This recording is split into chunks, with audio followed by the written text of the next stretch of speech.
네, 안녕하세요. 여러분들의 구독과 좋아요로 이 채널이 유지되고 있습니다. 네, 영상 속도는 1.5배를 추천드리는 바이고요. 항상 구독자님, 멤버십 회원님들에게 감사하다라고 말씀을 드리면서 이번 내용은 좀 재밌는 형태로 한번 준비를 해보았습니다. 과연 미국 대선 누가 되던 간에 비트코인은 웃게 된다라는 내용을 한번 만들어 보았는데요.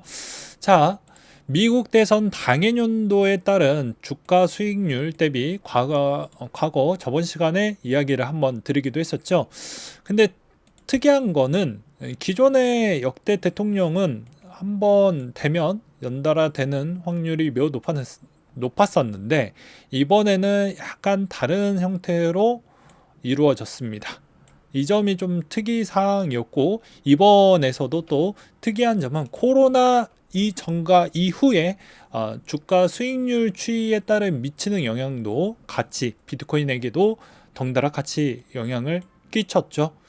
그걸 볼 수 있었던 건 전체 통화량 추이에 따른 이 부분이 같이 연동이 되기 때문에 비트코인이 안 간다 이렇게 보기에는 어렵고 과거에 여러 가지 정책으로 인해서 보시다시피 자영업자 소득 지원 제도에서도 영국은 연소득 5만 파운드에서 돈을 마구잡이로 많이 제끼기도 했었고 미국도 마찬가지로 대상업체 월 평균 직원의 인건비를 2.5배 대출할 수 있게끔 만들었고 그렇다 보니까 아무래도 그리고 또 대출금 전액 탕감도 해주는 그런 형태로 무분별하게 많이 자금이 들어갔다. 그래서 총 통화량이 매우 많이 급증을 했었고 그거에 따른 영향이 있었다라고 볼 수가 있게 되겠습니다.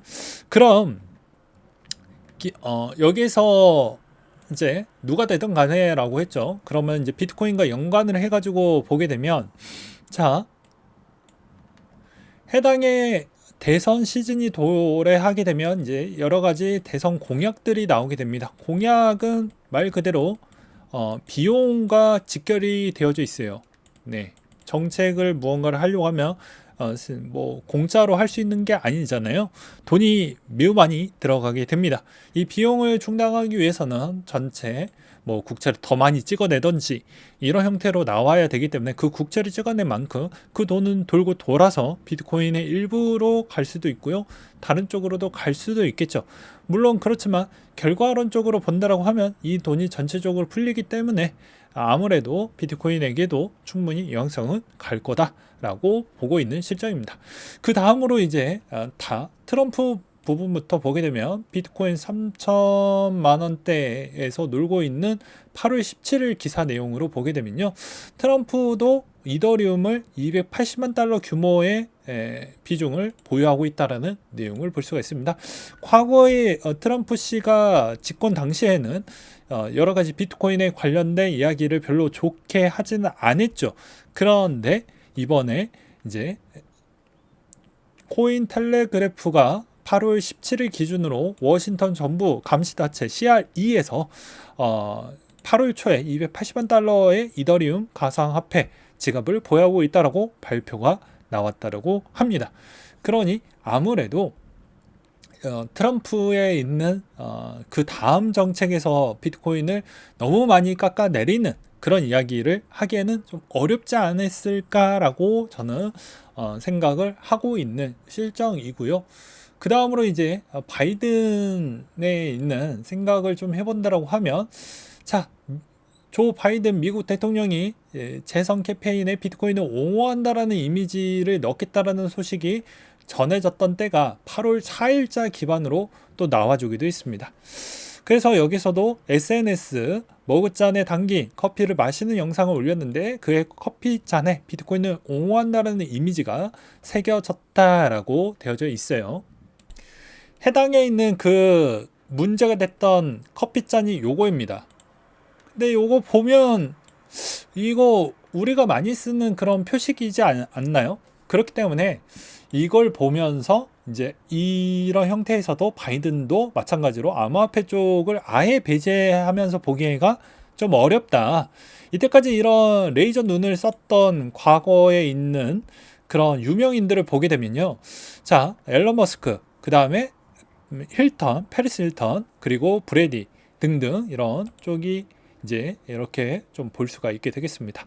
그리고 바이든 행정부가 암호화폐 업계 부정적인 소문이 퍼지면서 민주당 대통령 후보 경쟁자인 로버트 케네디 주니어와 공화당에서는 암호화폐 업계를 옹호했던 적도 있다라고 하니까 이런 점이 오히려 지금의 분위기로 봤을 때는 둘 다 누가 되든 간에 나쁠 건 없다. 뭐 이렇게 볼 수도 있겠죠.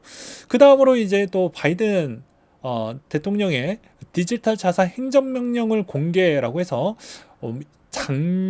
작년이죠. 네, 작년 3월 달에 나왔던 내용 기반을 보게 되면 자, 여기에서도 디지털 자산 행정명령이 서명을 함으로써 영향을 막대하게 많이 주기도 했습니다. 네.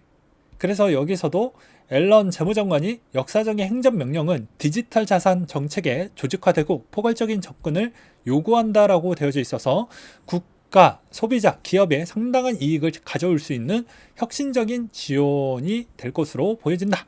라고 이야기를 하기도 했습니다. 물론 이제 여기에서도 뭐 불법적인 거 투자자 보호도 같이 덩달아 준비를 해서 방어를 해내 갈 것이다 라고 이야기를 하기도 했었고요.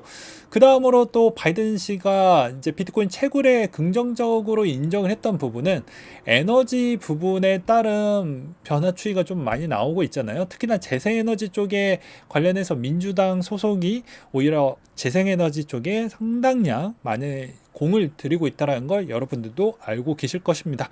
근데 최근의 동향을 보게 되면 비트코인이 어떤가요? 친환경 에너지 비중 56%가 넘어갔고요. 그 어떤 국가랑 비교를 해본다고 해도 전체적인 에너지 소모 비중이 상당히 많은 비트코인이지만 이제는 그 어떤 나라 대비보다 월등하게 비트코인이 친환경적이다 라는 걸 볼 수가 있겠죠. 그러니까는 이제 바이든 씨도 밉지만 쓸모가 있다라는 이야기를 하고 있습니다. 어떻게? 아무래도 이제 잉여 전력이나 원유 생산과 생산성이 없어서 태워버릴 수밖에 없는 천연가스 등을 이제 이런 걸 에너지 낭비라고 볼 수가 있는데 이걸 오히려 역으로 이걸 다 그냥 태워버리는 것보다 오히려 비트코인을 쓰면서 약간의 이런 자원으로 쓰게 되면 나쁘지 않지 않겠냐. 그리고 재생에너지 산업에 분명히 인센티브가 될 수도 있다 라고 주장이 나와 줌으로써 오히려 우리에게도 나쁘진 않는다.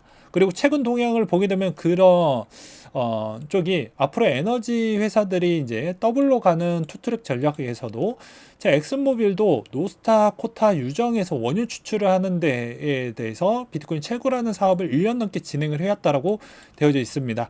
마찬가지로 크루스 에너지가 회사의 손을 잡고 채굴하는 진행하는 것으로 전해졌기 때문에 규모 사이즈가 좀 다르죠. 그리고 2030년대가 대부분 선진국들에 따른 목표치가 상당히 큽니다. 뭐 폐기물부터 해가지고 탄소 배출 부분에 2030년의 목표치가 상당히 강해요.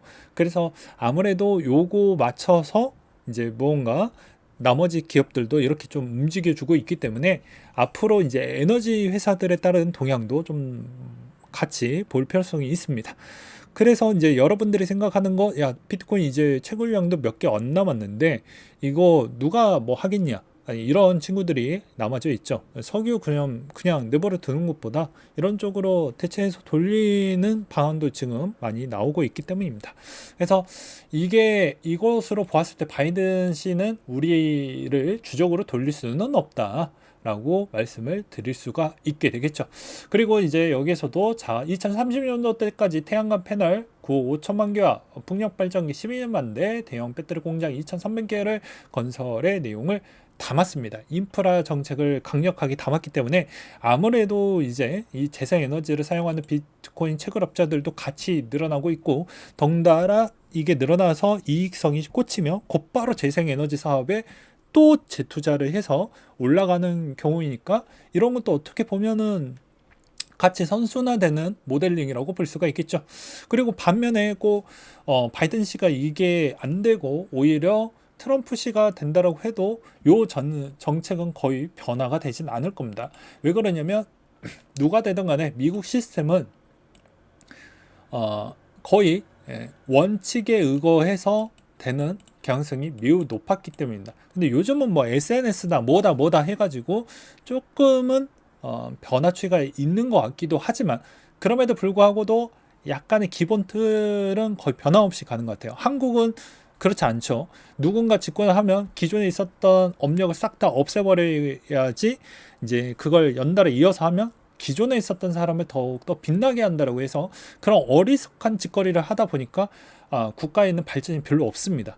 근데 미국 같은 경우에는 왜 이런 행동을 또 보여주는 이유는 다 내막이 있는데, 뭐 공격할 수 있는 대상자가 워낙 많죠. 뭐 러시아, 뭐 이란, 그 다음에 뭐 저기 기존의 북한, 그리고 뭐 우리가 생각하고 있는 가장 강력한 중국, 이런 친구들이 언제든지 저 친구가 힘이 빠질 때쯤에 내가 한번 죽방을 한번 때릴까 이런 생각을 하고 있으니 이 주도권을 계속 지켜나가야 되는 가장 최소 마지노선을 정책을 일관적으로 잘 지키면서 가려고 하는 것 같습니다. 미우나 고우나 일단 어떻게 보면 해당에 있는 경기가 무너지게 되면 경제 발전이나 그 다음에 과학 발전도 많이 쇠퇴하게 됨으로써 나머지 이 패권이 넘어가게 되는 순간부터는 이제 기존에 있었던 나머지 애들이 이제 다구리를 할 수가 있는 확률이 매우 높아지죠. 그런 점이 어떻게 보면 지금의 미국을 키웠다라고 저는 평가하고 싶습니다. 그래서 한국과 미국 보면 여전히 한국의 그런 시스템이 매우 좀 아쉽다. 차라리 상원, 하원 나눠놓고 상원에 상당히 좀 어떻게 보면 실무자 위주에 있는 그런 사람을 좀 앉혀놓고 하원은 우리가 좀 뽑았던 그렇게 미국처럼 따라가는 패턴이 오히려 감정적이나 감성적으로 법안이 통과되는 데서 비효율적인 우리 실생활 사회적으로 쓸 수 있을 만한 그런 법안들이 좀 그렇게 좀 되고 오히려 좀 과학적이나 이런 쪽에 더욱더 관심을 좀 가져야 되는데 그런 게 매우 아쉽다.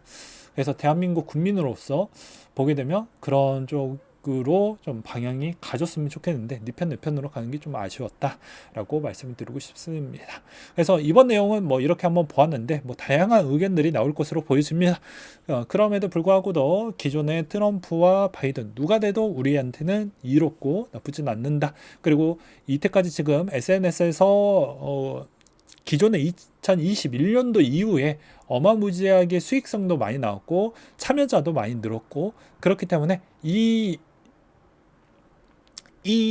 여기에서 코인을 좋아하는 또 유저들을 아예 배제하기에는 어려울 것이다 라고 저는 총 정리를 해드리는 바입니다. 네, 오늘 내용 여기까지 준비를 했고요. 이상으로 마치도록 하겠습니다.